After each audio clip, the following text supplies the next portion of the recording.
Hi folks, welcome to the Prepared Homestead. This is Travis. Thank you all for stopping by to watch. I have my special guest here today. Yes, this is my pet turkey. She has always taken a liking to me. Last year she was attacked by an animal, I don't know, maybe a raccoon or something like that. Really got into her back, ripped this all open. There was claw marks and a lot of her feathers were gone. Anyways, brought her inside and I nursed her back to health, and ever since then she's kind of been my pet. On most days she doesn't leave my side, and she kind of is a protective. Anyone else comes around me, sometimes if she doesn't like him, she'll flare up at him and kind of tell him to get lost. Anyway, so she's my special guest today. A lot of things going on, and I know we've had some heavy focus on this channel for days because of the border issue, and it's in the immediate, it's probably the most important thing I would think that's happening right now in this moment, and we'll cover that for certain. But I do want to cover a few other things in the news. Most of this stuff is like 2 days news, not stuff that's just happened over the last few days. So you're getting some current stuff. So we'll cover that, and then we'll also talk about some updates on the border, because there seems to be some news that things could get better, but let's dig into that and see if it is. Before we get started, I want to remind you, if you are working on your preps, definitely need to be doing that, but also putting back food, especially emergency food. If you're interested in that, there's a link in the description below to My Patriot Supply that I work with, and they produce one of the best price per calorie products out there. Meaning that a lot of these other products, if you really look at the fine print, they'll say that it's, you're buying a 1,400 calorie a day meal or a 1,500 or 1,600 calorie a day meal. So if it says 30 days or 30 meals, you're only getting that calories per meal.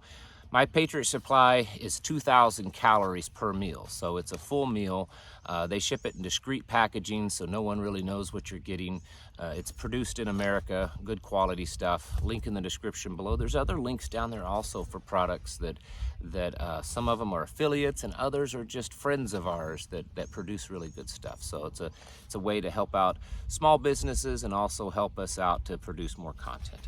Anyways, I wanted to start off with this case in Texas. Now, this is referring to the Army sergeant that was recently convicted of killing someone back during the 2020 BLM riots.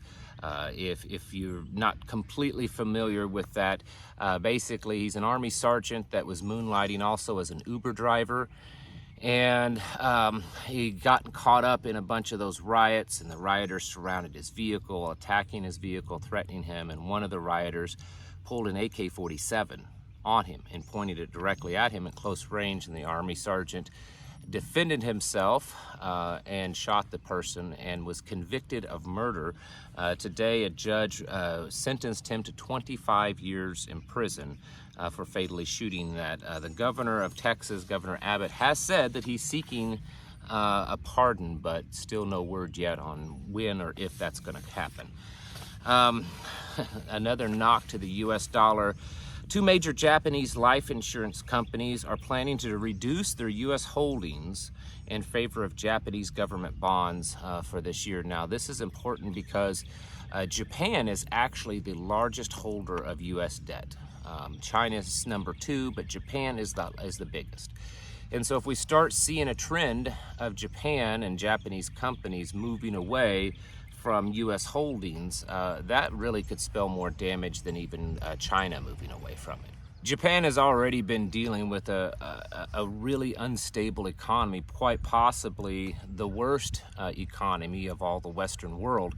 And so it would make sense if they see that the US dollar and US holdings are starting to weaken and crumble.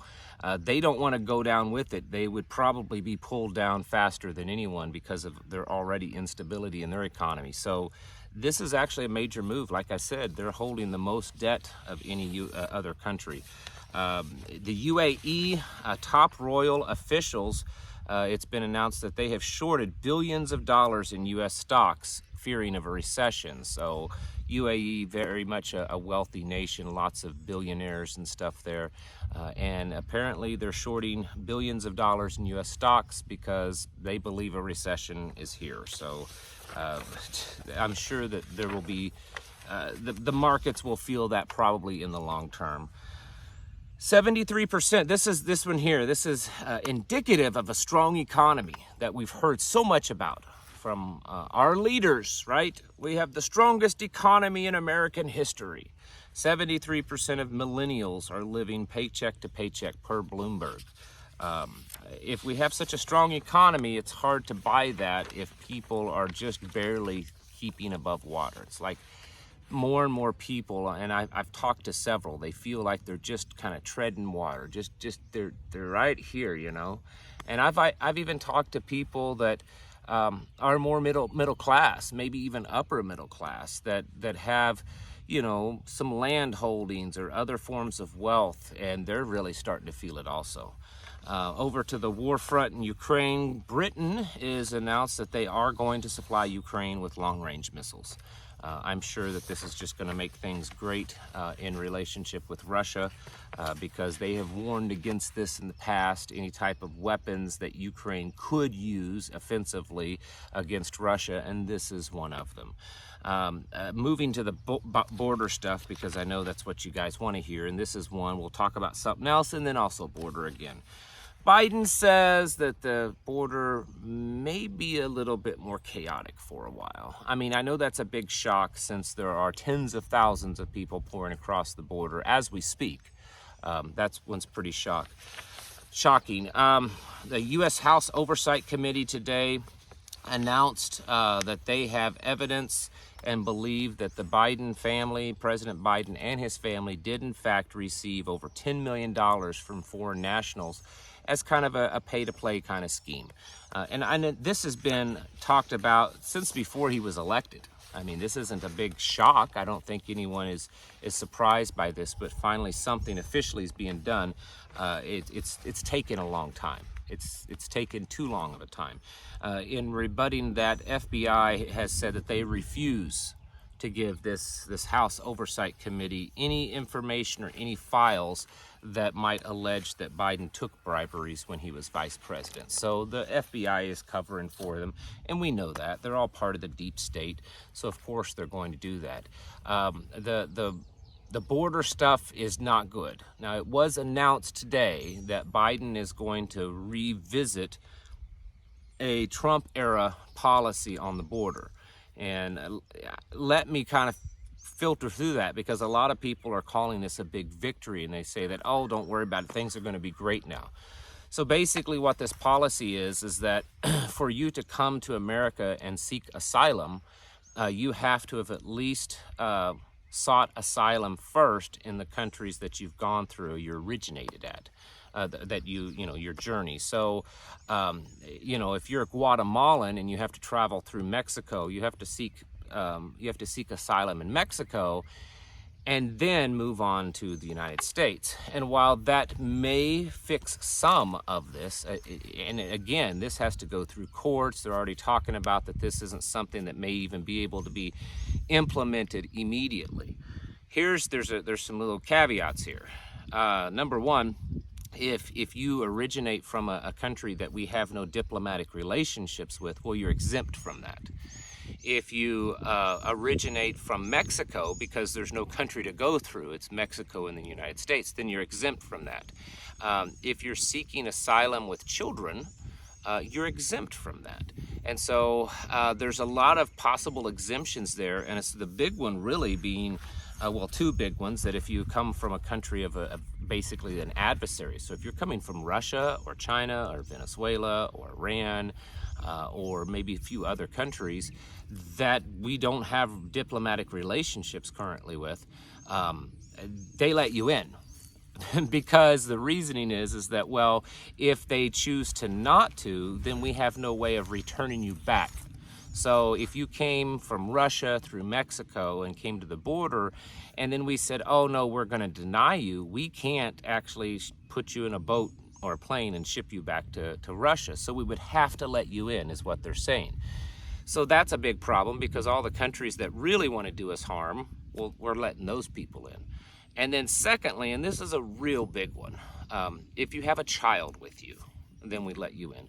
All this is going to do is enrich, and who knows, maybe the cartels have been lobbying for this anyways. All it's going to do is increase the business of the cartels by kidnapping children and placing these children with people that, you know, are wanting to get across. You know, you pay to get across, and you pay enough money to have a child with you so that you can claim that, you know, you have a child, you need to seek asylum.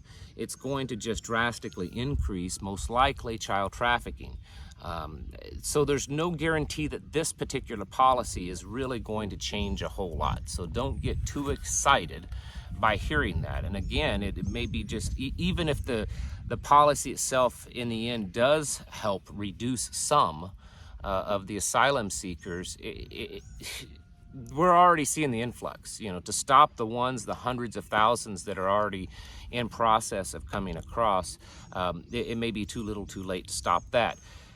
Also, just general updates. I was reading today that as of today, this afternoon, in the last 24 hours, they have apprehended.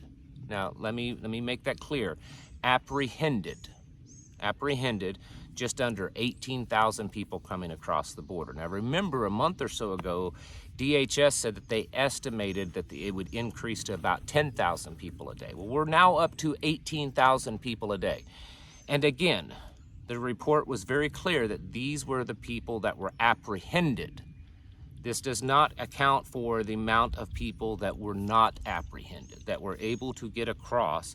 And the higher the numbers of getting across, it would seem logical that they're overwhelming the existing border agents, and so it would make it easier for even more people to get across and not be caught. So that's 18,000, or just under 18,000 in 24 hours that were apprehended. There are video, and here's some video. This supposedly happened just maybe a couple of hours ago on a bridge that's at a border crossing on the border. There was some gunfire.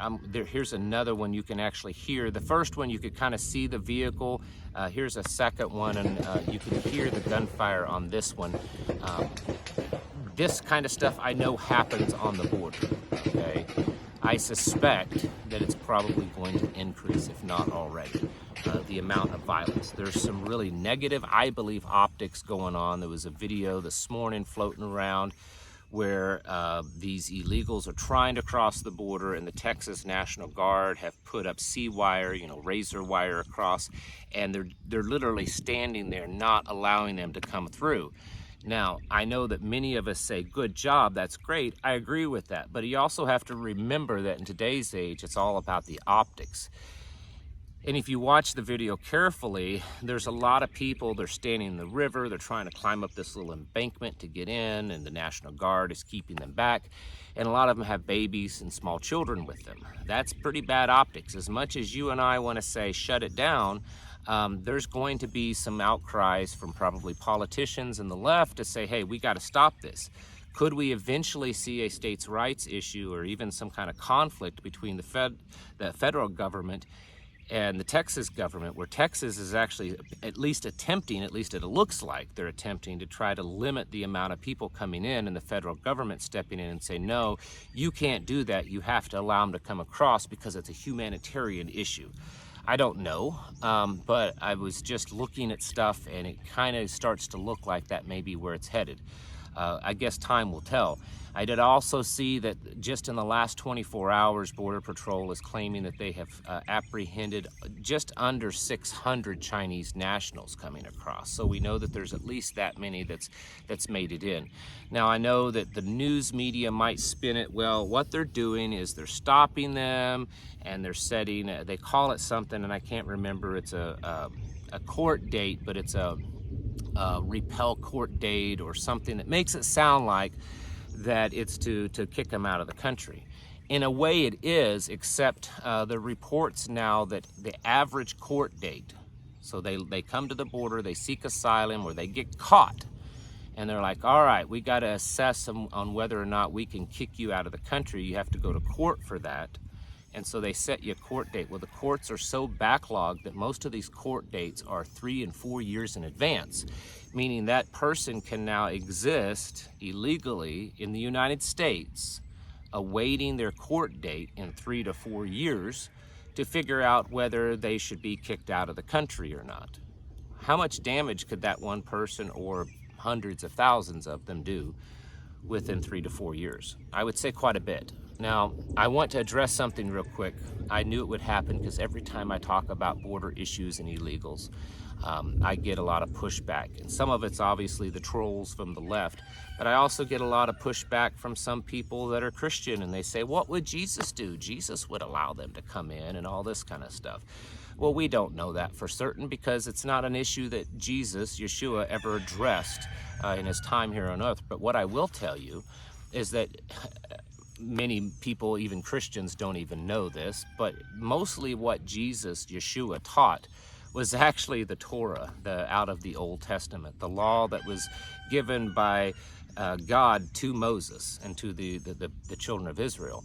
That was really what Yeshua was teaching the whole time. And if you go back and you look to those laws, and in fact he even said to listen to those laws and to get those teachings, there was laws about that, and you couldn't just come into the Israel and live as you wanted. If you wanted to come into Israel, you had to comply with their rules. You had to basically be a productive citizen, and that's not what we're seeing at the border. So I don't believe that there's any Christian justification to allowing tens of thousands or hundreds of thousands of people across the border and just allowing them to do whatever. You may differ with me, and that's fine, but it's my channel and I'll say what I like. And if you don't like it, that's fine. You can find someplace else to view, but I'm telling you, I'm not going to change my opinion on this. And for all the people that say they just need help, well, why don't you drive down to the border and float up your car with a bunch of them, take them to your house and help them, instead of just sending them out on the street corner so that they break into everyone else's houses and cause all kinds of crime, because that's in fact what's happening. This is a very dark day, and a lot of people feel that this may be the moment that America starts its overt downfall. Now, it's already been in downfall for quite a while, but this may be that straw that breaks the camel's back, that pushes us kind of over the edge, because when you consider the state of affairs that we're already in this nation, where it seems like we're just teetering on the edge of oblivion, whether it be the economy and the job market and supply chains and food and all this other stuff, and then now you're going to add millions and millions of people a year that basically are going to have to live off the government system, and even for just a while. It's going to cause such great strain on it, and then that's not even looking at the violent criminal element in all of this. It's a very dangerous time for certain for this country, and we need to be taking it seriously and circling the wagons and getting everyone ready in your circle, because at some point, the amount that's coming across the border, at some point, it's going to really affect everyone. Folks, it's time to get your houses in order and to prepare yourselves mentally, physically, and spiritually. Thank you for watching, and I'll catch you in the next video.